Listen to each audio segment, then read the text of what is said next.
All right, and welcome to Romans chapter 13. This is just a super, I think, applicable word for this time. Let me just get right into it and read for us. This is starting in verse 8. Owe no one anything except to love each other. For the one who loves another has fulfilled the law. For the commandments, quote, you shall not commit adultery, you shall not murder, you shall not steal, you shall not covet, end quote, and any other commandment are summed up in this word, quote, you shall love your neighbor as yourself, end quote. Love does no wrong to a neighbor, therefore love is the fulfilling of the law. What I think is fascinating about this is Paul is literally quoting the Ten Commandments. He's quoting Jesus. He's summing up all these things. And so here's the thing.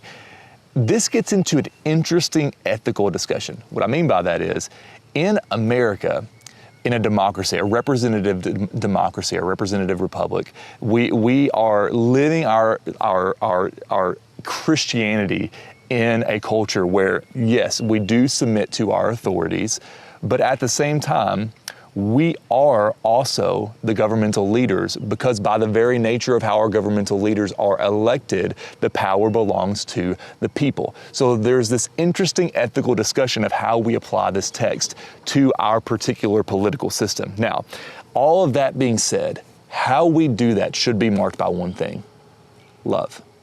Now, love does not mean that we are a doormat. It does not mean that we settle or that we're silent in the face of injustice, especially in our culture when we can elect different leaders to do something different when there is injustice being tolerated by current political leaders at whatever time in history.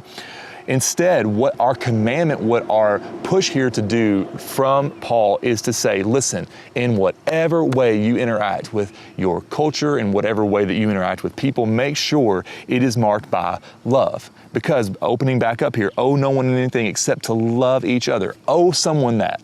You actually owe it to your brother to love them. And that's a challenging word, because listen to me.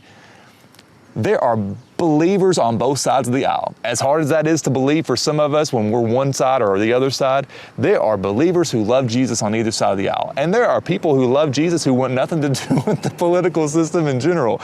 The reality is, though, as Paul says, listen, do not owe anyone anything, but if you are going to owe someone something, owe them this: your love. And so here's what that means. Here's what that means. We do not get the ability to look at another human being and to say, you are less than me, I can treat you with disrespect, I can disregard you as not meaning something significant. And so know this, that especially as we head into another political presidential season in 2020, we are marked by the call to love our neighbor as ourselves, and we owe it to him. That's what Paul is saying here. If we're going to owe anyone anything, owe them our love, because it's through love that we'll actually live out the call of the gospel. That being said, that's going to actually do it for this week of the Daily Read episodes. We'll see you on Monday again with some new episodes of the Daily Read as we continue to flesh out the final chapters of Romans. Love you guys. Have a great weekend.